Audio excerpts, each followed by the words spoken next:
بسم اللہ الرحمن الرحیم۔ شروع اللہ کے نام سے جو بڑا مہربان اور نہایت رحم والا ہے۔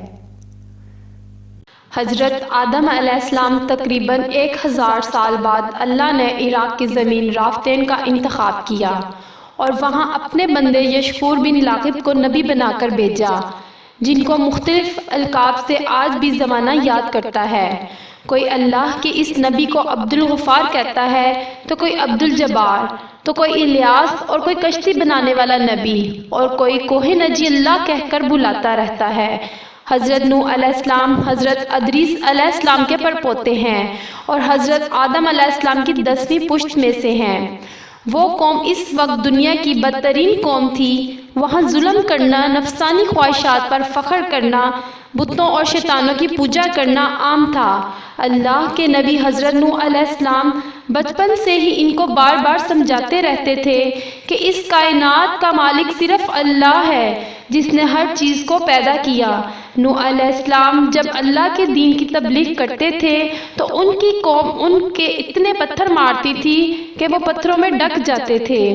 تاریخ نے لکھا، تقریباً 950 سال تک آپ تبلیغ کرتے رہے، بار بار پتھر کھاتے رہے، لیکن افسوس چند لوگوں کے علاوہ کوئی بھی آپ پر ایمان نہ لایا۔ آپ اپنی امت کے لیے اتنا روئے کہ آپ کا نام نوح پڑ گیا۔ اتنے میں اللہ نے اپنے نبی پر وحی کرتا رہا کہ اے نوح، اب یہ تیری قوم ہدایت نہیں پائے گی۔ نوح علیہ السلام رو کے اللہ کے دربار میں فریاد کرتے ہیں کہ اے اللہ، یہ انسان ظلم کرنے کو مذاق سمجھتے ہیں، ایک دوسرے کی مدد کرنے کو بستی سمجھتے ہیں اور تیری عبادت سے منہ موڑتے ہیں۔ اے اللہ، میری قوم کو ختم کر دے۔ جیسے ہی نوح علیہ السلام نے یہ بدعا کی تو اللہ نے پیغام دیا، اے نوح، ایک کشتی تیار کر، بہت جلد تیری یہ قوم ختم ہو جائے گی۔ بس اللہ وحی کے ذریعے اپنی نبی کو بتاتے گئے کہ اللہ کے نبی نوح علیہ السلام کشتی بناتے گئے۔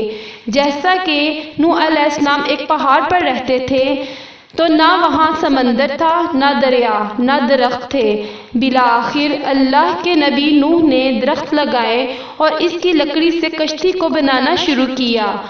آپ لکڑی سے بڑے بڑے تختے بناتے اور پھر لوہا لاتے، اس کے لیے کیل بناتے اور پھر تختوں کو جوڑ کر اس میں کیل ٹھوکتے گئے۔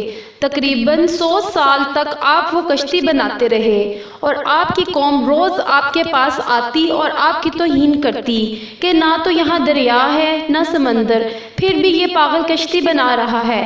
اللہ کے نبی نوح علیہ السلام آسمان کو دیکھ کر صبر کرتے اور اللہ کے حکم کو تسلیم کرتے۔ اس کشتی کا طول 300 کل اونچائی 30 گز اور عرض 50 گز تھا۔ ایک روایت کے مطابق اس کا طول 1 کلومیٹر سے زیادہ تھا۔ یہ کشتی عام کشتیوں کی طرح نہیں، بلکہ جس طرح سے اس کشتی کو نیچے سے بند کیا گیا تھا ویسے ہی اس کو اوپر سے بھی بند کیا گیا تھا تاکہ بارش کا پانی بھی کشتی میں داخل نہ ہو سکے۔ اس کشتی میں الگ الگ 3 درجے بنائے گئے تھے۔ نچلا درجہ جانوروں کے لیے تھا، بیچ والا طبقہ انسانوں کے لیے اور اوپر والا حصہ پرندوں کے لیے۔ ہر درجے میں ایک دروازہ تھا۔ بس جب کشتی تیار ہو گئی تو اللہ نے فرمایا، نوح، زمین پر مختلف جانوروں اور پرندوں کے جوڑوں کو اس کشتی میں سوار کرو تاکہ ان کی مخلوقات کی نسل باقی رہے۔ حضرت نوح علیہ السلام نے مختلف پرندوں اور جانوروں کو اس کشتی میں سوار کرنا شروع کر دیا۔ پھر آپ انسانوں کی حجت تمام کرنے کے لیے کہنے لگے، آؤ، کشتی نجات کشتی ہے، جو بھی اس کشتی میں آئے گا وہ اللہ کی ایمان میں ہوگا۔ وہ پوری قوم ہنستی رہی۔ آپ کے ساتھ تھوڑے سے ہی لوگ تھے جن کی تعداد بعض کتابوں میں 80 بتائی گئی ہے، جن میں سے آپ کے 3 فرزند اور ان کی بیویاں بھی موجود تھیں۔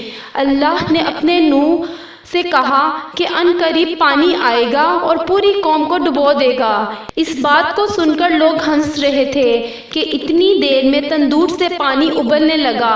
لوگ اس پانی کو دیکھنے کے لیے دور دور سے آتے، لیکن کچھ ہی دیر میں ان کی ہنسی خاموش ہونے لگی کیونکہ وہ پانی اتنا بڑھتا گیا کہ ان کے گھر ڈوب گئے اور اوپر سے بارش بھی برس رہی تھی۔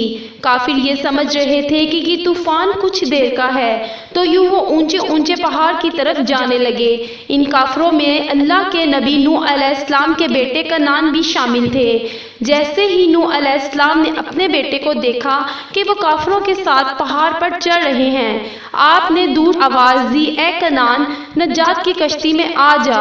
تو کنعان اور اس کی ماں بولی، ہم تھوڑی دیر میں پہاڑ کی چوٹی پر پہنچ جائیں گے اور پانی وہاں تک نہیں آئے گا۔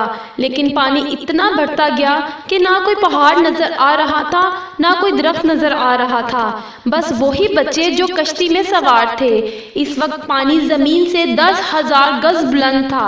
مسلسل پانی بڑھتا رہا، پھر 40 دن بعد پانی کا بڑھنا ختم ہو گیا، بارش بھی رک گئی، لیکن چاروں طرف پانی ہی پانی تھا۔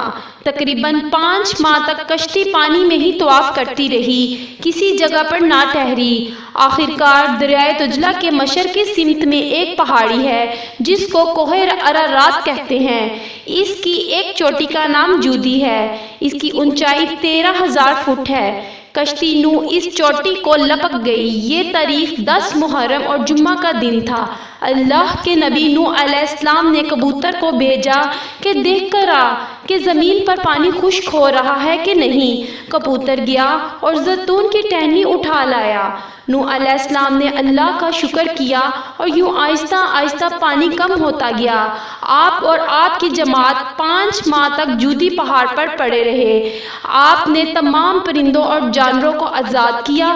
اس پہاڑی پر اللہ کا شکر ادا کرتے رہے اور ذکر کرتے رہے، دنیا کو پھر سے آباد کرنے کی سوچ میں مگن رہے۔ تاریخ نے لکھا، آپ کے ایک بیٹے سام سے عربی نسل چلی اور دوسرے بیٹے حام جن سے دوسری سوڈانی نسل چلی اور دریافت جن سے ترکی نسل چلی، اور یوں آپ اور آپ کی اولاد نے دنیا کو پھر سے آباد کرنے کا فیصلہ کیا۔ تقریباً طوفان کے 60 سال بعد اللہ کے نبی نوح علیہ السلام اس فانی جہان سے دارالبقا کی طرف کوچ کر گئے۔ اللہ نے فرمایا کہ کشتی نوح کو ہم آنے والی نسلوں کے لیے عبرت کا نشان ٹھہرائیں گے۔ تحقیق کرنے والوں نے بتایا، کشتی نوح علیہ السلام کی باقیات مشرقی ترکی میں واقع کوہ ارارات پر ملی ہے۔ یہ کشتی ویسے ہی ہے جیسی اللہ کے نبی نوح علیہ السلام نے بنائی تھی۔ میری ویڈیو کو شیئر اور سبسکرائب کریں تاکہ میری ہر ویڈیو آپ تک بآسانی پہنچ سکے۔